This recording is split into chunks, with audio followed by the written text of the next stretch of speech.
Recently, the Women's World Cup wrapped up in Australia and New Zealand. It was a tremendous tournament that featured great matches, stunning upsets, a new champion being crowned, and it showcased the growth that the women's game has made in recent years. However, if you live within the United States, you most likely had to deal with Fox Sports being the ones to cover this entire Women's World Cup. And with it, that also meant having to listen to the dulcet tones of Alexi Lalas. In America, we are used to being the biggest and the baddest and the best in everything. Just just passing possession without actual purpose. You know, if I could take back something that the soccer culture manufactured, it would be scarves. You should spend $7 million and buy a USL expansion team and give it to Columbus. Think of it as a parting gift. Because while our diversity is what makes the US the greatest country in the world, it also poses our biggest challenge to putting a successful soccer team on the field. If I had $1 for every time I rolled my eyes at something stupid Alexi Lalas said, I'd be Scrooge McDucking my way straight into retirement. But I also realized that there are many others out there in the world who might only remember this man when he had a head full of hair and a goatee that made him look like the lead singer of the Spin Doctors. So let's take a few minutes to talk about one of the United States' more infamous experts to the world's game and how he made a rather lucrative career out of sheer privilege, luck, and being really annoying throughout the entire process. Let's start with the basics. Panayotis Alexander Lalas is now a retired American soccer player who played mostly as a defender. He was born in Birmingham, Michigan, to a Greek father and an American mother. His father was a professor who later became the director of Greece's National Observatory, while his mother is a widely published poet.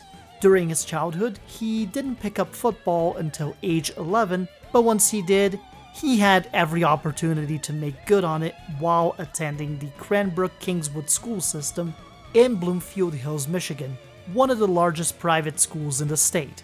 To his credit, Alexi developed his skills enough to be named the 1987 Michigan High School Player of the Year by his senior year. In addition to playing soccer, he was a member and captain of the Cranbrook hockey team, which won a state championship during his time with the team, and he also had piano lessons 2 blocks from his house with a private instructor. He made the most of his sheer privilege and the support of his parents for these activities, but the next step after his high school graduation is further proof of something that would become prevalent throughout his entire career. Per his own admission, Lalas got rejected from every college in which he applied, which is admittedly a surprise given his background in athletics plus being given a prep school education.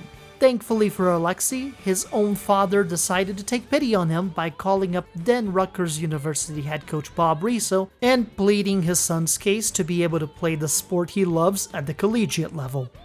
You know, just your typical preppy white boy behavior by taking the easy way out of a situation rather than scratch and claw for what he really wanted. But being really annoying and privileged did have its benefits, as Coach Riso then offered Alexi an invitation to Rutgers men's soccer team preseason, and soon after that, admission to the agricultural school at Rutgers. Lalas somehow made the most out of this lifeline and proceeded to be a key contributor for the Scarlet Knights' program during his 4 years, playing on the men's soccer team from 1988 to 1991. During his 4 seasons at Rutgers, Lalas reached the NCAA Final Four in 1989 and the National Championship game in 1990, where Rutgers lost in a penalty shootout to UCLA. In 1991, he gained first-team All-American recognition and was selected for both the Herman Trophy, an award annually presented by the Missouri Athletic Club to the United States' top men's and women's college soccer players, and the Missouri Athletic Club Player of the Year award. As he did in high school, Lalas also played hockey in college, leading the team in scoring in 1989. He's also a Red Wings fan, so by default, any sort of opinion I have on him admittedly is off to a very bad start.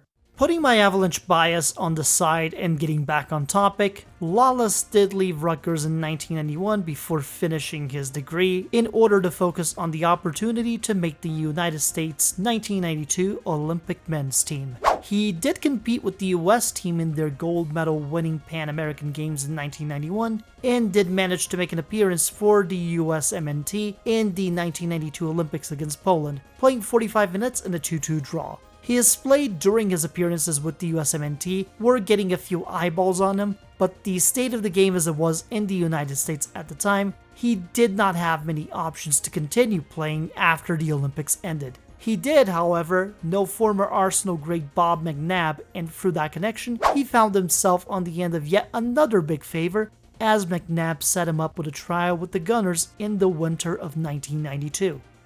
He spent an entire month with the Arsenal reserves team on trial, and that trial basically amounted to nothing, as Arsenal quickly determined that Lalas did not have the quality for a first team spot and sent him packing by the beginning of 1993. Lalas soon returned to Detroit, contemplating life and the meaning of the universe for about a month before getting a call from USMNT head coach Bora Milutinovic, who proceeded to invite him, plus 59 others for tryouts in Mission Viejo, California for the national team.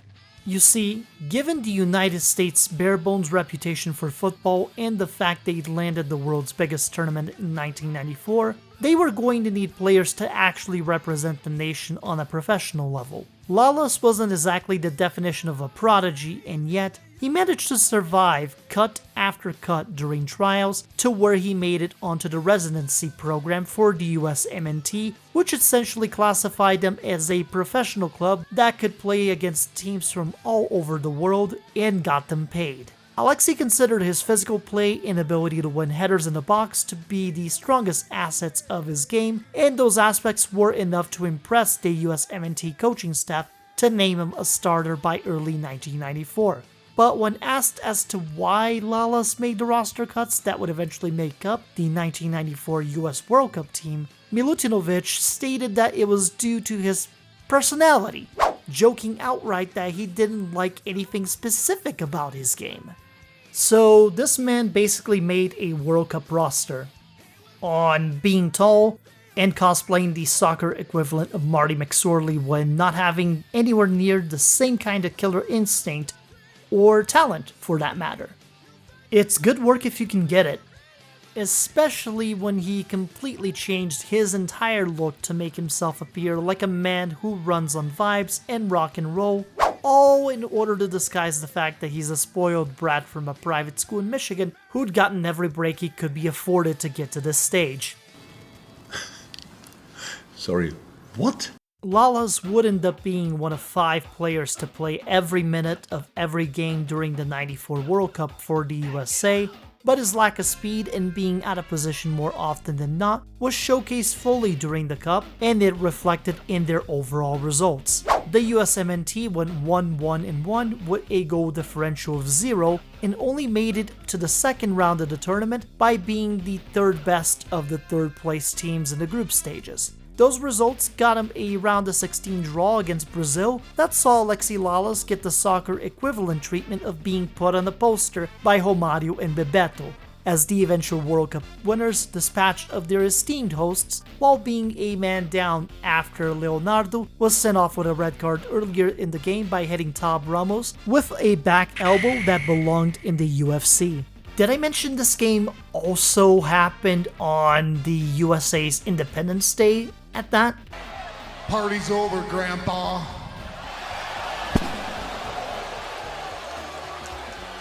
So after getting embarrassed on national television in a game in which they had a man advantage and his lack of skill helping them get eliminated, Alexi Lalas did make the most out of his entire look and newly found stardom.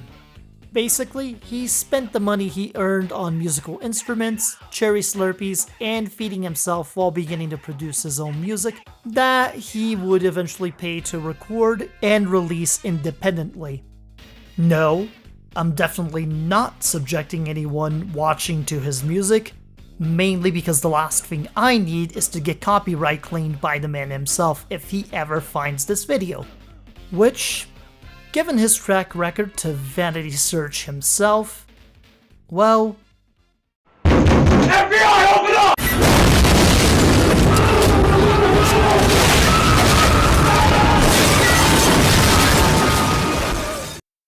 let's just move on, shall we?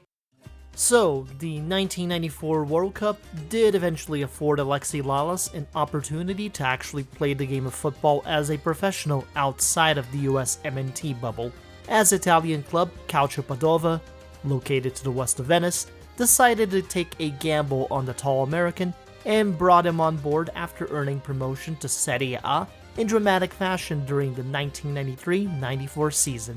In the process, Alexi Lalas would become the third American to play at Italy's top flight. Oh, what's that? The entirety of American media saying he was the first American to do so?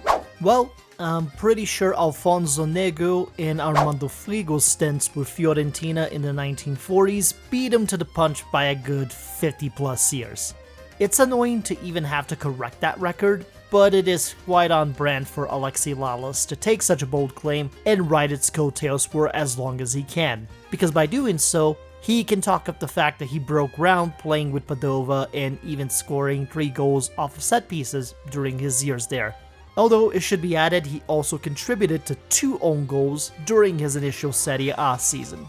Yeah, I mean, this is a load of you-know-what. Let's add some further context to his stint in Italy though, such as the fact that Padova struggled all season long in the 1994-95 season, with Lalas being the anchor of a defense that conceded 58 goals, which was the second most goals against in Serie A outside of Brescia, who did get relegated.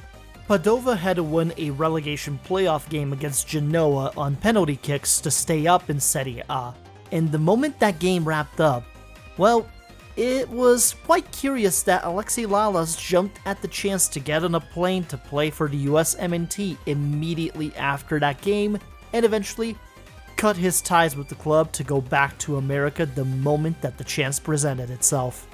Because when faced with the opportunity to continue playing against a higher level competition in Italy, or the comforts of a new league at home where he wouldn't be judged as harshly, Alexi Lalas, yet again, took the easy way out. During the 1990s, the United States finally got its collective poop together to create their own domestic league in Major League Soccer.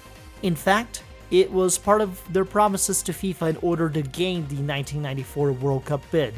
They promptly signed Alexi Lalas to be one of the players within that newly found league in June 1995, and they had full intentions to start playing that year, but delays happened and the league wasn't going to start until 1996, which meant Lalas got loaned back to Padova for the 1995-96 season to keep himself busy until the MLS began.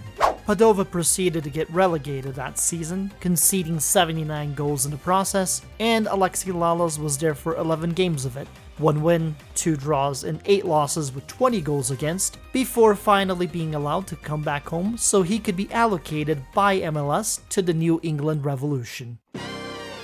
Open wide for some soccer! He'd be there for about 2 seasons, along with continuing his international duties for the US MNT, but it was quite clear that the MLS's level was not exactly up to the standard of something like a Serie A, La Liga, or a Premier League at that time. Lalas struggled at the club level with the Revolution to the point where he was loaned to Ecuadorian First Division club Emelec for a month in November 1997 and then traded to the New York, New Jersey Metro Stars 3 months later. His time in the US MNT was a mixture of highs and lows during that period, as the US managed some success, such as making it to the Gold Cup final and qualifying for the 1998 World Cup, only for Lalas and most of the veteran players to be put on the bench in favor of younger, dual nationals, as the USA lost all 3 games of their 1998 World Cup campaign. Lalas was among one of the key veterans who proceeded to call out new manager Steve Sampson during the campaign. Whether it was due to Sampson's changes to the lineup, strategy, and also due to the manager basically kicking captain for life John Harkes out of the team entirely for, at the time, unknown reasons. Crazy enough, this situation was one of the few in which Alexi Lalas clearly showed a semblance of spinal fortitude. But given his track record of taking the easy way out over the years, you've gotta wonder if he'd be singing an entirely different tune if Sampson had let him start in those losing efforts against Germany, Yugoslavia, and Iran. Samson might have been onto something with letting Lalas ride the pine in the World Cup, especially since his skills as a player were deteriorating with age, and Lalas struggled during his stint with a Metro Stars team that got knocked out of the MLS Eastern Conference semifinals in 1998, before then getting traded to the Kansas City Wizards in January 1999, who were the Western Conference's worst team in the previous season. The Wizards' fortunes did not change with Lalas' presence on the team during the 1999 MLS season, as they once again ended in last place in the Western Conference. But rather than attempting to find ways to improve himself further and help the team around him, Alexi Lalas chose to suddenly retire at age 29 after the 1999 MLS season, blindsiding teammates and coaches alike in the process, while citing that it had absolutely nothing to do with the team's record or being traded there in the first place. Ironically enough, the season after Lalas left Kansas City, the Wizards won the MLS Supporters Shield and the 2000 MLS Cup. Make of that what you will, especially since that retirement was short-lived, as Lalas came back to the league in early 2001 and signed with a powerhouse team in the LA Galaxy, I am back! What it do, baby? where he basically got to be a passenger in a CONCACAF Champions Cup in 2000, a Lamar Hunt US Open Cup win in 2001, and a MLS Cup win in 2002, before deciding to exit stage left in a permanent retirement this time, although that did come after the Galaxy stumbled and fell on its face during the 2003 MLS Conference semifinals against the San Jose Earthquakes, where a 5-2 loss in extra time led them to lose 5-4 in aggregate. If you thought that this is how the world of football was getting rid of this very tall, very annoying ginger man, well, we'd all be mistaken. Because if there is one thing that Alexi Lalas loves more than arguably his own family, it's the spotlight. And what bigger spotlight could you ask for in the league in its infancy than becoming a former player to assume a front office job to help grow the game? Alexi Lalas did just that by taking the general manager job with the San Jose Earthquakes almost immediately after announcing his retirement.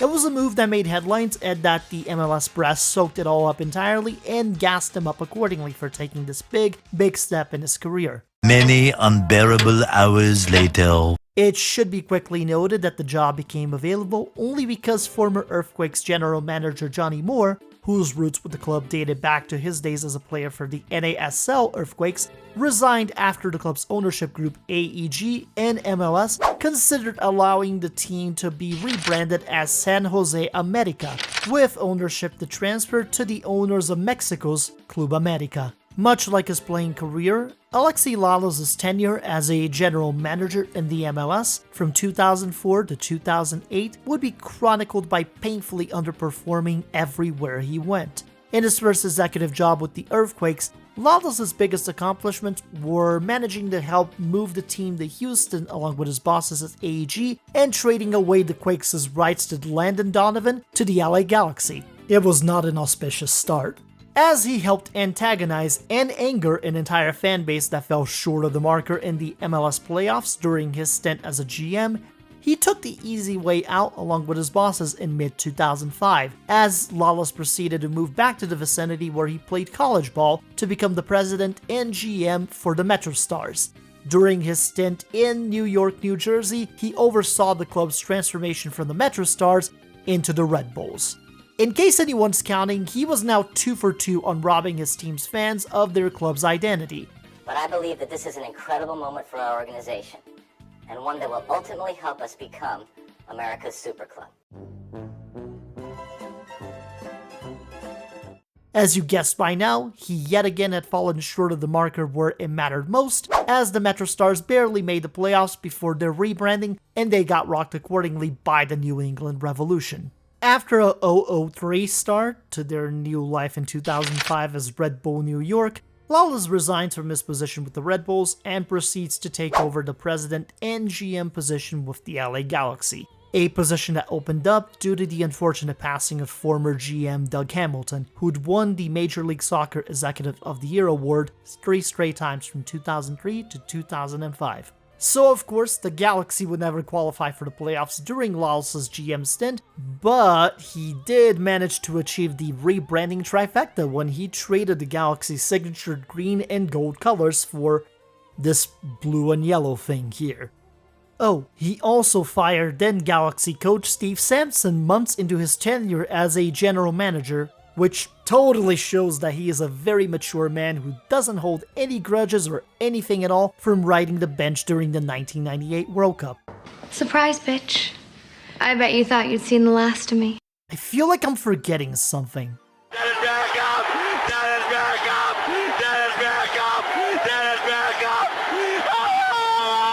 Oh yeah, right, he basically broke the bank for a famous English player who got paid millions to do squat for the Galaxy until the 2011-2012 stretch. At least the league got Lionel Messi out of this whole mess, though that had more to do with Beckham's skills as a negotiator than Alexi Lalas' skills as a front office executive. The lowlight of Lalas' stint as a GM for the Galaxy came during the 2008 MLS season, as LA went on a 7-game winless streak that saw them drop from first place in the Western Conference to outside playoff contention, which prompted the powers that be to get ahead of the curve and fire Alexi Lalas from his position rather than letting him take the easy way out by moving elsewhere. That said, Lalas' short stints doing broadcasting work during his initial fake retirement as a player had gotten his foot in the door within that world. It wasn't long after his dismissal as Galaxy GM that he found work with ESPN as a commentator and studio analyst for the MLS.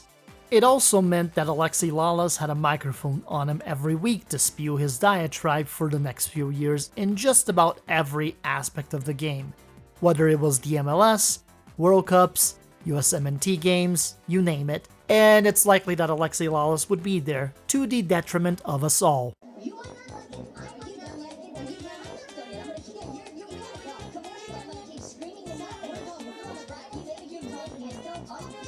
He would provide over-the-top analysis that glorifies and shows the American system and the American way of playing soccer, being frequently blind to the faults of the US soccer culture and the MLS while having an overly rose-tinted view about them. It's not surprising, considering that during his entire livelihood, Alexi Lalas has shown that he will always take the easy way out. And for someone like him, who didn't accomplish a whole lot as a player or as an executive, being a controversial analyst in sports media playing the equivalent of a pro-America wrestling heel character anytime he had the spotlight on him is certainly a hell of a lot easier than being an objective, qualified analyst. But if you thought Alexi Lalas' hard pivot into being a dude who gives you his takes and argues with others who are far more qualified than him from a professional standpoint, this would only get worse once his ESPN contract expired and he took an offer from Fox to move over to their family of networks at the same time in which a lot of football competitions' broadcasting rights moved over to said network conglomerate.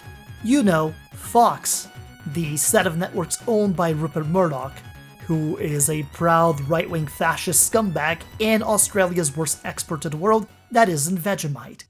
The takes only became louder and more obnoxious from there, as Lalas proceeded to embrace his over-the-top heel persona and the go-away heat that he gets from certain folks while being admired by others for telling it like it is. But there's a rather familiar target over the last couple of years in which Lalas has always found himself targeting anytime that an opportunity arose: the United States men and women's national football teams. Which is really weird to me since he's supposed to be the pro-America, hooray USA guy, but there's certainly some motivating factors behind these targets. With 2 games to go in their qualification cycle, Alexi Lalas managed to truly embody the saying that even a broken clock is right twice a day. On principle, at least. He did so in a rant that went viral, berating the key players of the present and future of US soccer for their immeasurable failure. It struck a chord because it pointed out the absolute failings of an international team that didn't take qualification for the World Cup as seriously as they should have. But rather than examining the deeply rooted reasons as to why the US MNT wasn't able to get the necessary points to qualify, he opted to just point the finger and start blasting away at any key name on that roster, calling them Soft, underperforming tattooed millionaires? which, kudos where it's due, because that's one hell of a headline to get people to pay attention to what's coming out of your mouth. And alright, maybe in his heart of hearts, this was some genuine attempt at motivating the players and staff to be better moving forward, to be able to represent the United States in a much brighter light in future campaigns. Then I remember who we're talking about, and it's yet another example of Alexi Lalas just taking the easy way out for the sort of attention that he never got as an active soccer player or an executive due to being incredibly underwhelming at both. There'd be more examples of this behavior after 2017 out of the man, such as his outright simping for the Qatari kingdom from the attire and more dumb takes than I can muster to recap here throughout the 2022 Men's World Cup. But for Alexi Lalas, his sheer level of annoyance could not be stopped there, especially as the 2023 FIFA Women's World Cup in Australia and New Zealand kicked off. Oh no, not these guys again! Quick background before we move forward. One of this World Cup's main storylines was about the United States women's national team and if they could make history by being the first nation to ever win 3 straight World Cups and to also win their 5th World Cup, an accomplishment that only the men's team in Brazil currently holds. Now, the 2023 US women's national team, it was marred by inconsistencies. When you add in the fact that the women's game across the world has gotten a hell of a lot stronger, and the US women's national team looked like they dropped a step or two, Sweden being able to take down the United States is not as big of an upset as many will lead you to believe. After all, they were ranked as the 3rd best team in the world at that time. So yes, the USA failing to capture a World Cup can be considered a disappointment. That's a valid opinion, given the hype that they came in with and the expectations as the defending 2-time world champions.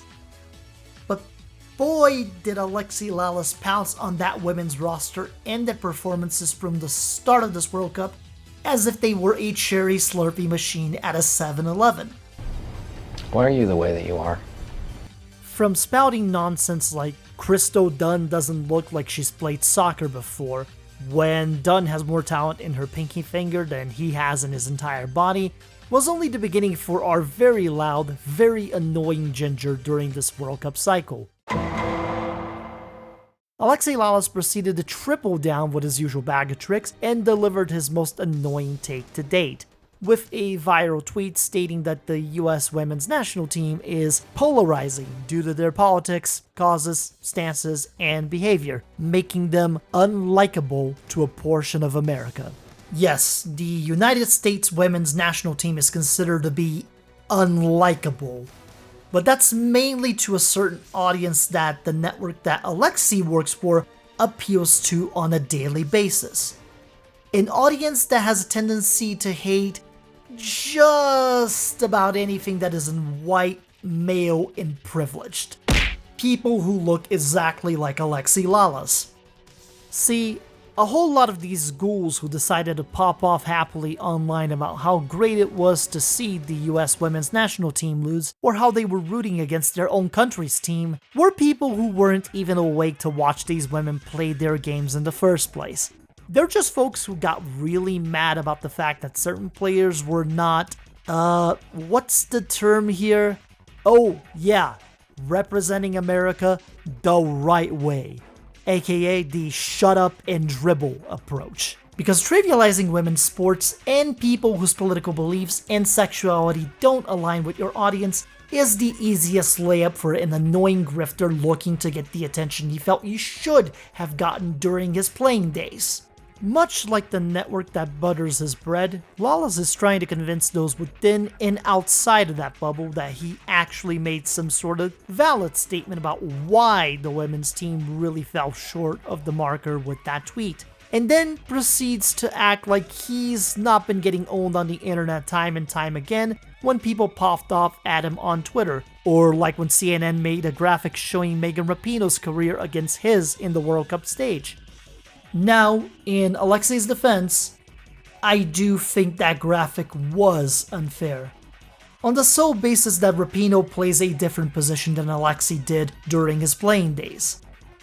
But that said, when you look at another US women's national team legend like Carla Overbeck, who also played defense like Lalas, well, you can kinda see it for yourself here. If anything, this sort of graph just really gives you an idea of who Alexi Lalas really is under all the smoke, mirrors, and terrible opinions that get regurgitated every time that he speaks. He is a very fortunate, suburban white kid, blessed with a growth spurt who made his career in an era where football was in its infancy stages within the United States, in which its lack of a competitive environment afforded him opportunity after opportunity, even when coming up short of the marker on various occasions, both as a player and as an executive in the sport. And then, when given the chance to help grow the game as an analyst and a talking head, he opted to become soccer's equivalent to a Skip Bayless, defending every antiquated aspect of his generation's soccer and taking his pot shots at the generation that's come after him, all while trying to act like he's doing it all for the betterment of the sport when it's only his fame and his wallet that he's trying to grow, no matter how hard he may mask it. Alexi Lalas is the divisive, unlikable, soft, tattooed millionaire that he's accused so many of being throughout the years, and because of those things, he has become the most annoying person in football. The unfortunate part for all of us is that he's won over enough of an audience to where his grift will continue until he decides to hang up the suit and goes to off somewhere in suburban Los Angeles or Ann Arbor, Michigan for good. But until he does, there is one very important thing that we can continue to tell him prior to hitting that block button on social media or the mute button on television anytime that you see his pretentious, smug look on your screens. Shut up, Alexi.